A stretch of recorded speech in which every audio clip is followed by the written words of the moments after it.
In this video, I'm going to show you how to use our solution selection matrix.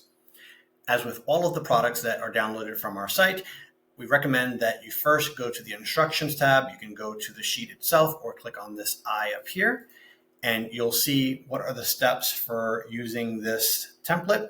Obviously, we're going to cover all these steps here in this tutorial video. The first step is always going to be, if you have a Windows computer, make sure that when you download the file, you right click on the file while it's still closed. So you're going to obviously open it, see this, and then realize you have to close the file, and then right click on the file that you downloaded, go to the properties, and then click the unblock checkbox here. Then click apply, okay, and then you'll be good to go. That's going to enable the macro functionality. If you don't do that, the macros will not work by default for a Excel file that's downloaded onto your computer. That's a security setting by Microsoft, and it's an essential step in order to use the functionality of this file. All right, when we go to the next step, you'll see that we're going to have steps for using the selection matrix. I'm going to go through these here in the actual matrix sheet. So this is a simple but powerful tool that I use all the time. It is essential in helping to make really good decisions, because it's often the case that you are faced with multiple options, whether it be you're trying to select a new vendor, a software product, you're trying to select a person for a specific position. Any kind of choice that you need to make in business, you're often weighing multiple options against each other, and you're doing it across various criteria. So, for example, let's say we were trying to select a software product. We may be considering price, number of users, ease to implement, time to implement, customer support, and other factors. And these are editable. So you can actually go in here and just change those to whatever criteria you want to be weighing against for these selections. You start here, select a process title. So what is it that you're actually trying to select in here? So new vendor selection process, new product selection, new ad campaign. Maybe you're trying to weigh different options for a new product to release. Whatever it is, you can just label it here and then set your criteria.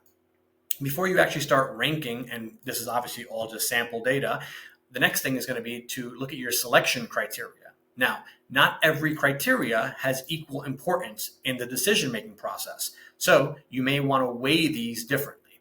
In this example, number of users, ease to implement, and time to implement are weighed as 5, so those are the heaviest or most important, and then price to implement, customer support, and other factors are ranked pretty low. So what that means is that I have more importance to these criteria than the rest. And when you rank them, it's going to multiply that by the weight to give you an aggregate score here that's going to reflect both the ranking across the different criteria and the relative weights. So super powerful for making decisions in a consistent manner, and then you can rank all of your selections across these things consistently and really see how they stack up to each other. So let's say we're going to change this and we decide that we're actually a little bit more sensitive to price than we thought, and we're less concerned with how long it takes to implement. So we thought we had a deadline. We now have plenty of time. So we're going to make this a 2, and we're going to make this a 5. Well, that changed some things. I mean, in this example, not enough to change which one is the top one, but it did change the scores. So for example, here now option K technically and option F would be higher than option L. And we'll see that by doing one of two things. We can click on this button here that ranks them. There we go. Or we can click on rank results, does the same thing. It's basically going to put these in order with the gradient color coded here, the conditional formatting that's going to give us like a little heat map of how they stack up against each other. And we can do this as many times as we want. We can go back and change the numbers, re-rank the results. We can change things. We can change the weight and see how that impacts our selections and the rankings of them. And if we want to, we can even try a whole new version. So let's say you want to have somebody else do it, or you want to take another crack at this exercise, but save the work you've done. You just click New Matrix, and that's going to create a whole nother sheet here. And you can use this either for another version of the same selection process or for a totally new project. One thing I've seen teams do is we'll have 2 or 3 people actually do this on different sheets, and then you can see how each one ranked those various options and what were the top 3 or 4 across all 3 or 4 respondents. So that's another interesting approach or use of this tool.